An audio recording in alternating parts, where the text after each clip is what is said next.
As the saying goes, mess around and find out. And that's exactly what's going to happen to Mark Carney.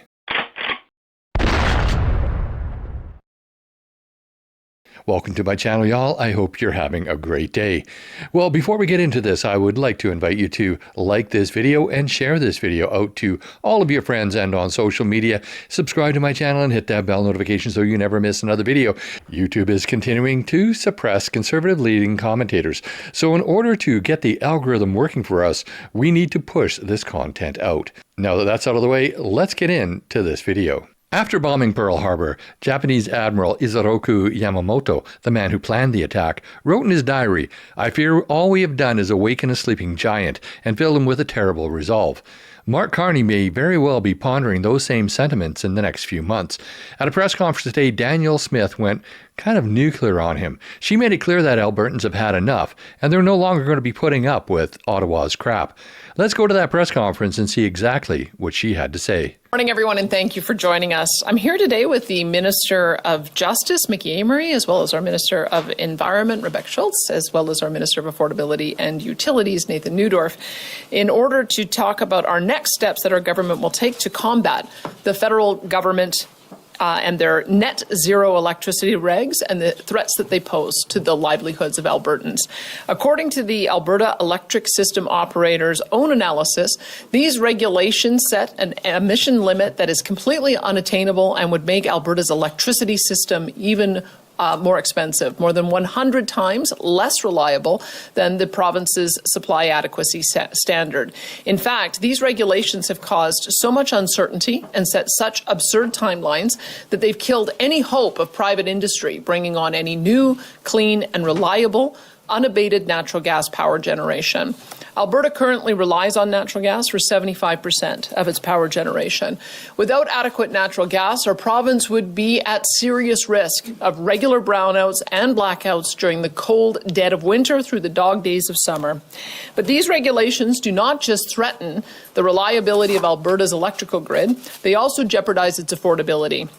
Costs would increase by $30 billion, raising electricity prices by 35% for hardworking Albertans. For Alberta families, that means that they would have to pay hundreds of dollars more on their electricity bill each year. That money out of their budget to pay for groceries, to fill up their tank, to drive their kids to hockey practice, or even pay the fees for their kids to play the sports that they love to play. For Alberta businesses, this would mean thousands of dollars more in electricity costs. That's less money to pay for their employees, cover their expenses, and grow their business. But the costs of an unreliable power grid are even more grim. If Ottawa had its way, Albertans would be left to freeze in the dark. In the depths of a minus 40-degree winter cold snap, families would be bundled up in their winter coats while sitting down for dinner, a dinner lit by flashlight or candle as they wait for the rolling blackouts to move on to the next community.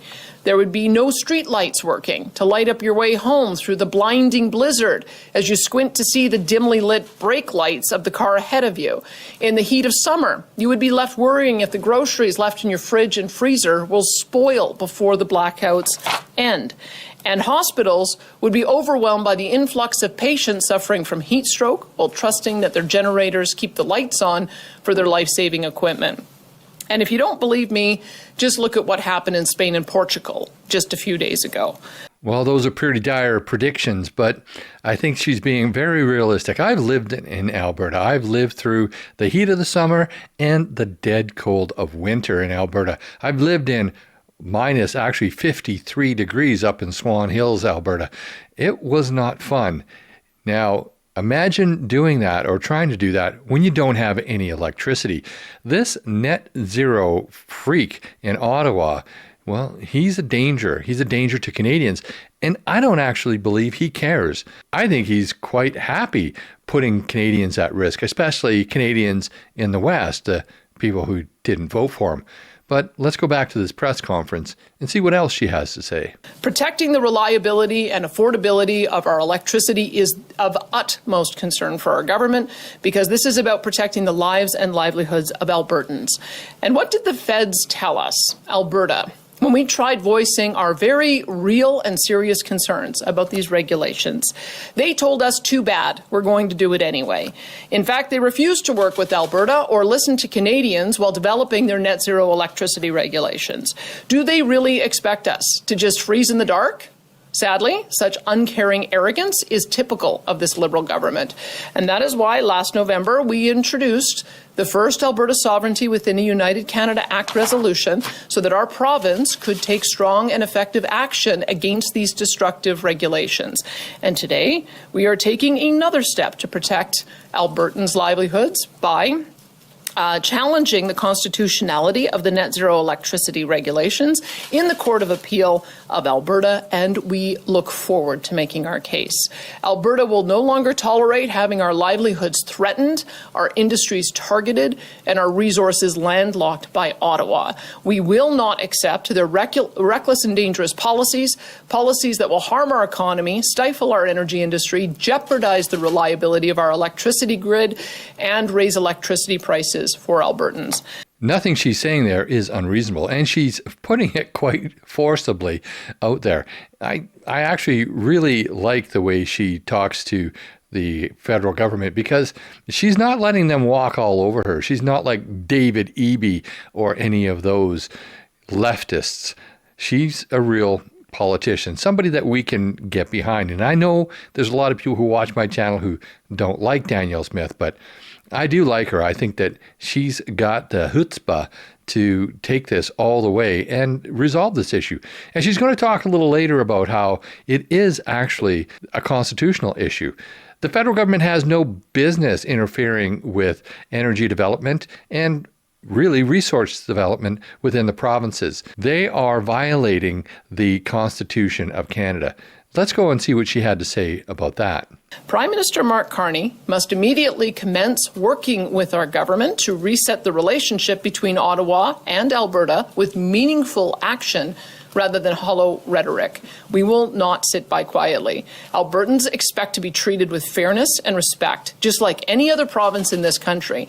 Our government will not blindly accept unconstitutional net zero regulations that put Albertans in harm's way. We will always stand up and fight for our province, and we will not let Albertans freeze in the dark. And with that, I would like to invite Minister Mickey-Amery to speak more to this issue. As the Premier has already advised, Alberta is referring a question on the constitutionality of the federal government's clean electricity regulations to the Court of Appeal of Alberta. The federal clean electricity regulations were introduced in 2024 and impose strict carbon limits on fossil fuel power in an attempt to force a net zero grid by 2035. This is an unachievable target given the current technology and infrastructure. The reliance on unproven technologies makes it nearly impossible to operate natural gas plants without costly upgrades, threatening investment, grid reliability, and Alberta's energy security.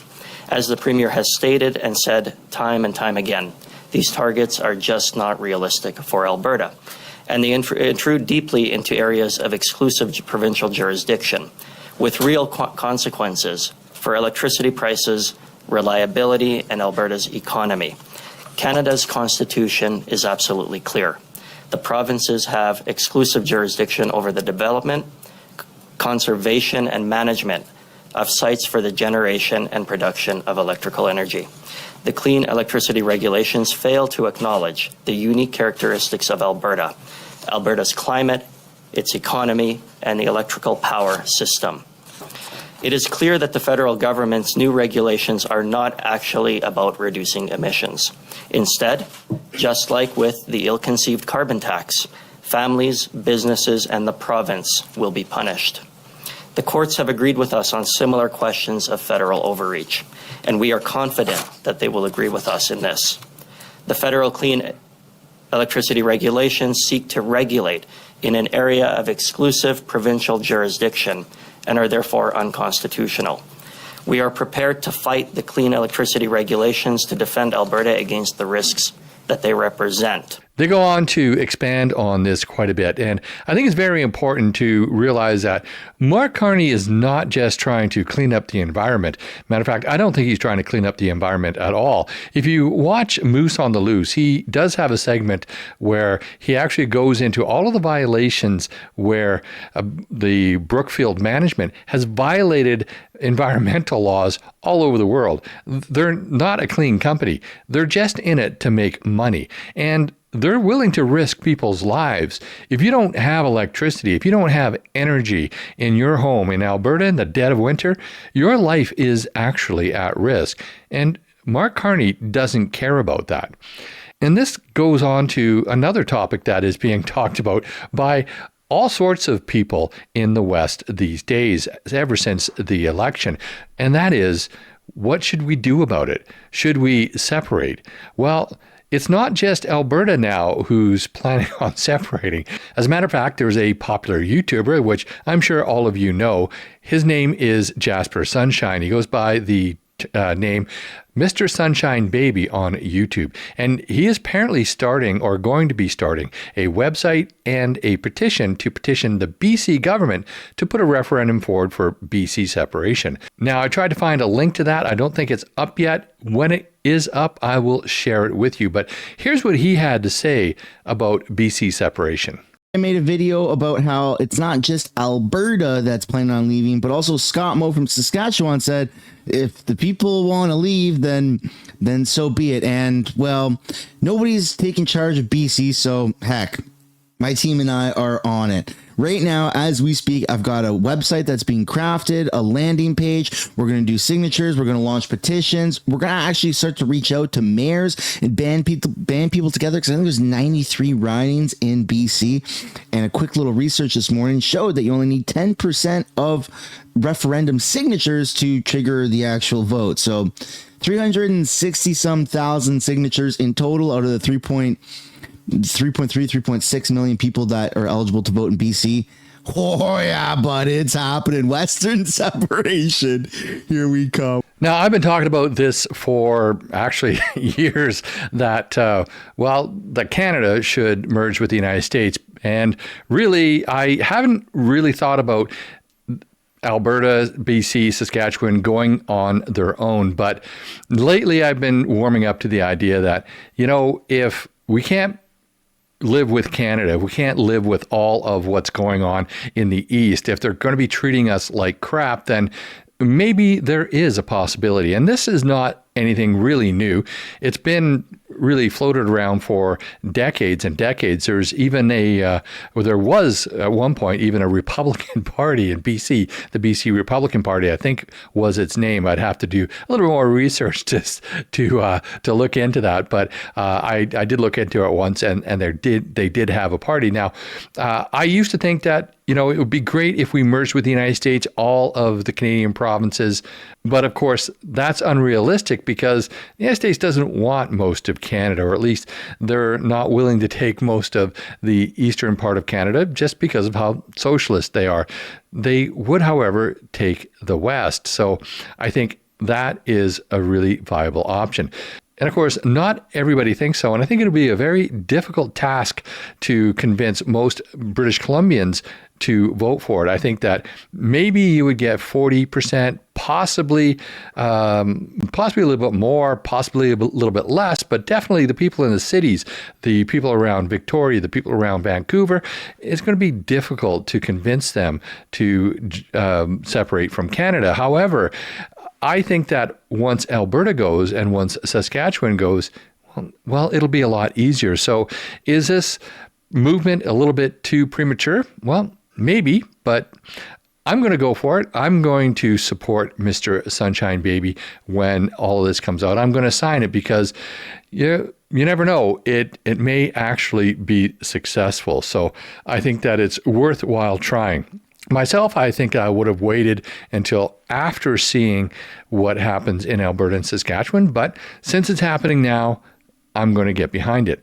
We not only have to worry about people in the cities not really thinking this way, we also have to worry about whether or not the Indigenous population, the First Nations populations, are going to go along with it. And a lot of people are saying that they aren't going to go along with it, so that it will never happen. However, that doesn't necessarily mean that it won't happen, even if they don't go along with it. As the lawyer Keith Wilson said in one of my previous videos, that there could be carve-outs, there could be Indigenous reservations that are controlled or managed or supported by Ottawa, maybe still in association with Ottawa. That could happen. But he also pointed out that that really hasn't worked out very well for them. There is, however, a couple of chiefs from Indigenous bands in Alberta who are believing that Danielle Smith is promoting a separation. She's not. She's promoting citizen initiatives, as she said several times. But these bands think that she is supporting separation. They've written a letter asking her to cease and desist. So let's take a look at that letter. Okay, so here's the letter. It's written by Chief Sheldon Sunshine and Chief Billy Joe Tucato, probably pronounced that wrong. I apologize. Dear Premier Smith, cease and desist separatist threats. You are attempting to manufacture a national unity crisis by enabling a referendum separation and a fanatical cell of individuals at the exact moment when Canadians need to unite against Donald Trump's America. The province of Alberta is on treaty lands. Please be advised that your irresponsible statements and actions are in breach of Treaty Number 6, 7, and 8. We demand that you immediately stand down from this conduct. Our treaties are sacred covenants and are to last forever. Alberta did not exist when our ancestors agreed to share the land with the Crown. The province has no authority to secede or interfere with our treaties, even indirectly by passing the buck to a citizens' referendum. If you or any Canadians are not happy living on treaty lands, they are free to apply for citizenship elsewhere. Sincerely, and then they signed it. I'm kind of torn here because I do believe that once you sign an agreement that you should keep the agreement, but what exactly did they sign, and is this really a violation of treaty rights? I don't know about that. But on the other side of it, we are all Canadians and we should all be treated equally. And the fact that we have different levels of citizenship in this country is actually quite disturbing. But, you know, I'm not an expert on this, and I don't know where to go with this, really. The thing is, this has been kind of talked about. They can still have their reservation lands and still be controlled by Ottawa if they want to.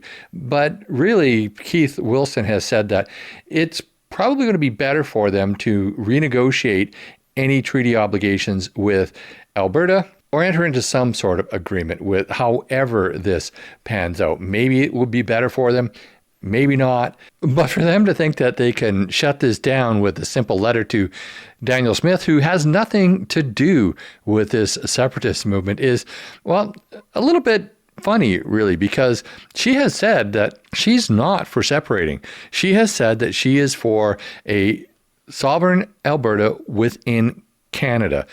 And that doesn't mean separation. That means she wants to stay within Canada. All she's doing here, and this has been a long time coming. This isn't just now. It isn't just in the last couple of months. She has been working on this for 2 years, at least 2 years since she took office. So I think that this is something that is just freaking people out because of what's going on with Donald Trump right now and with this separatist movement. So do they have a point? Well, I think their point is that they don't have anybody else to complain to, so they chose to complain to Danielle Smith, but she has nothing to do with it. Really, this is not her movement. She has just made it easier for citizens to involve themselves in direct democracy. And it doesn't have to be about a separatist movement. And as she said several times in today's press conference, I'm not going to bore you by going back to the press conference and looking at that because, this video is getting long enough as it is. So let me know what you think.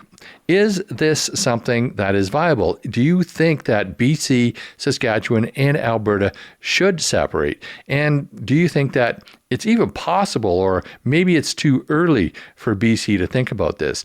I don't know. I think that maybe we should wait, but I'm going to go for it because the opportunity is there, but that's just my opinion. I'd love to know what you think. Put your comments down below. And while you're at it, please like this video, share with your friends and on social media. And if you haven't already, please subscribe to my channel and hit that bell notification so you never miss another video. Also, please join me on Thursday evenings at 6 p.m. Pacific time for my live stream on both YouTube and Rumble, where you're invited to join in on the conversation.